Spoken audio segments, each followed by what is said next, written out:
खेसारी लाल यादव की लोकप्रियता से लोग बौखला गए हैं, जबकि मतलब भोजपुरी सिनेमा के लोग इसमें भी बैठे हुए हैं, भाजपा के भी सांसद हैं, रवि किशन हैं, मनोज तिवारी हैं, है ना, दिनेश लाल यादव निरहुआ हैं।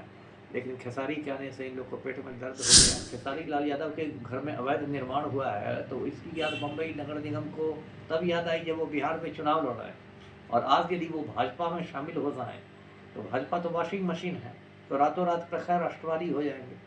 और वो जो नोटिस है वो भी वापस आप भारत को उत्तर कोरिया बनाना चाह रहे हैं, आप इस देश में तानाशाही ला रहे हैं, और खुद मोदी जी वोट चोरी करके, वोट डकैती करके पिछले दरवाजे से प्रधानमंत्री बनते हैं। भोजपुरी के ट्रेंडिंग स्टार कहे जाने वाले खेसारी लाल यादव जब छपरा से चुनाव लड़ते हैं तो उनको बीजेपी के कुछ नेता कहते हैं यदुमुल्ला। इन सभी विषयों पर बातचीत करेंगे। हमारे साथ पूर्व IPS अमिताभ सर हैं। सर, क्या लगता है खेसारी लाल यादव यदुमुल्ला हो गए हैं? अब भाजपाइयों पर मैं क्या कहूँ, इनके दिमाग में बस मतलब नफरत का जहर भरा रहता है, मुसलमानों के प्रति नफरत, यादवों के प्रति नफरत। तो इसलिए भाजपा का नाम ही पड़ गया है भारत जलाओ पार्टी, देश में आग लगाने वाले लोग हैं। इन पर मैं क्या कहूँ। देखिए, खेसारी लाल यादव भोजपुरी सिनेमा के एक मतलब लोकप्रिय स्टार हैं। काफ़ी मतलब उन्होंने संघर्ष करके ये मुकाम हासिल किया है। कहते हैं कि पहले वो दिल्ली में ठेला पर लिट्टी बेचा करते थे। तो ठीक है, वो वहाँ के स्थानीय आदमी हैं और प्रशंसकों का एक वर्ग है उनका।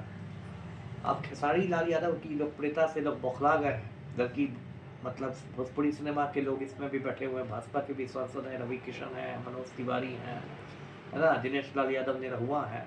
लेकिन खेसारी के आने से इन लोग को पेट में दर्द हो गया है। लेकिन जो मैं देख रहा हूँ, खेसारी यादव की जीत जो है वो लगभग पक्की है। 14 नवंबर को वो जीत रहे हैं। और इनकी बौखलाहट अभी देखिए, इनको बम्बई म्यूनिसिपल कॉरपोरेशन ने, बम्बई नगर निगम ने नोटिस भेज दिया है कि बम्बई में जो उनका बंगला है उसमें तोड़ फोड़ की जाएगी। अब देखिए, महाराष्ट्र में भाजपा की सरकार है, देवेंद्र फडणवीस जो मुख्यमंत्री है बीजेपी का है, तो वो अब बिहार का बदला महाराष्ट्र में ले रहा है। बड़े बड़े माफिया के घर पर बुलडोजर चलता ही नहीं। यूपी में इतने माफिया बैठे हुए हैं, राजा भैया से लेकर ब्रजभूषण शरण सिंह से लेकर कौन कौन, ब्रजेश ठाकुर, बहुत ब्रजेश सिंह भरे हुए हैं। बड़े बड़े माफिया पर चलता ही नहीं। गौतम अडानी ने पूरा हिंदुस्तान को लूट लिया और उसी बम्बई में बैठा हुआ, उस पर बुलडोजर चलेगा ही नहीं। तो ये सब देखिए, बिल्कुल मतलब उसकी टाइमिंग देख लीजिए। खेसारी लाल यादव के घर में अवैध निर्माण हुआ है, तो इसकी याद बम्बई नगर निगम को तब याद आई जब वो बिहार में चुनाव लड़ रहे हैं। और आज यदि वो भाजपा में शामिल हो जाएं, तो भाजपा तो वॉशिंग मशीन है, तो रातों रात प्रखर राष्ट्रवादी हो जाएंगे। और वो जो नोटिस है वो भी वापस ले लिया जाएगा।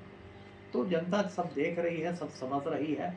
कोई आपके खिलाफ बोलता है, आप उसके यहाँ ईडी का रेड करवा देते हैं। कोई आपके खिलाफ बोलता है, आप उसको CBI का नोटिस भिजवा देते हैं। कोई आपके खिलाफ बोलता है तो आप उसके यहाँ बुलडोजर भेज देते हैं। आप भारत को उत्तर कोरिया बनाना चाह रहे हैं, आप इस देश में तानाशाही ला रहे हैं, और खुद मोदी जी वोट चोरी करके, वोट डकैती करके पिछले दरवाजे से प्रधानमंत्री बनते हैं। जी सर, एक बयान देते हैं खेसारी लाल यादव, कहते हैं कि मंदिर की जगह हॉस्पिटल, रोजगार के लिए फैक्ट्री बनना चाहिए, इस तरह से बयान देते हैं। उसके बाद उनको कहा जाता है सनातन विरोधी है खेसारी लाल यादव। 200% खेसारी लाल यादव ने सही कहा है। सनातन विरोधी है, क्या विरोधी है मैं नहीं जानता, लेकिन उन्होंने जो कुछ कहा मैं भी मानता हूँ। मैं खुद घोर नास्तिक व्यक्ति हूँ, ईश्वर में मेरा रत्ती भर विश्वास नहीं है। मैं भी मानता हूँ कि मंदिर की जगह इस देश को स्कूलों की आवश्यकता है, अस्पतालों की आवश्यकता है, अनाथालयों की आवश्यकता है, सड़कों की आवश्यकता है। और ये मंदिर से इस देश का ना कभी कल्याण हुआ था, ना कल्याण होगा।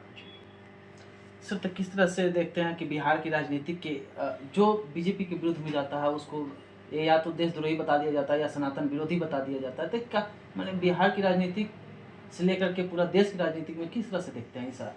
अब देखिए, ये तो जो आपने कहा, ये बात पूरे कश्मीर से कन्याकुमारी तक हो रही है जी, कि जो भाजपा के साथ नहीं है वो देशद्रोही है, तो वो टुकड़े टुकड़े गैंग का सदस्य है। तो कोई इनकी आलोचना करेगा तो तुम पाकिस्तान चले जाओ। ऐसा लगता है कि इनके बाबूजी की जागीर है हिंदुस्तान, है ना। कोई शहरी आदमी, पढ़ा लिखा आदमी गरीबों की बात बोलता है तो अर्बन नक्सल हो गया। कोई किसान सड़क पर आया तो खालिस्तानी हो गया। कोई कुछ बोला तो वो पाकिस्तानी। कोई मुसलमान इंसाफ मांगने लगा तो पाकिस्तानी हो गया। तो ये तो भाजपाइयों का पुराना एक, आप क्या कह सकते हैं, चाल चरित्र और चेहरा है। और खुद को इन्होंने ऐसा वॉशिंग मशीन बना लिया है कि बड़े बड़े गुंडे मवाली भाजपा में चले जाते हैं तो वो एकदम संत महात्मा हो जाता है। अभी के चुनाव में बिहार में एक से एक गुंडे मवाली को भाजपा ने खड़ा किया है। आप देखेंगे, जो साहिबगंज मुजफ्फरपुर से भाजपा का उम्मीदवार है राजू कुमार सिंह, अभी मिनिस्टर भी है बिहार में। इसने 1 जनवरी 2019 को दिल्ली में खून किया था, है ना, अर्चना गुप्ता नाम की महिला का। एक और तस्वीर मैं दर्शकों को दिखाता हूँ। ये भाजपा नेता सुनील पांडे की तस्वीर है। इसको बहुत धूमधाम से भाजपा में शामिल कराया दिलीप जायसवाल ने पिछले साल। और सुनील पांडे के हाथ में दर्शक देख रहे हैं AK-47 राइफल है। ये एक प्रतिबंधित हथियार है, किसी व्यक्ति के हाथ में नहीं रह सकती। फिल्म अभिनेता संजय दत्त के पास जब AK-56 मिला था तो मुन्ना भाई 3-4 साल जेल में रह गए थे। लेकिन ये सुनील पांडे बिहार भाजपा का वरिष्ठ नेता है और इसका बेटा जो है विशाल प्रशांत, वो भोजपुर के तरारी से भारतीय जनता पार्टी का उम्मीदवार है। तो अपना तो भाजपाइयों का यही चाल चरित्र और चेहरा है।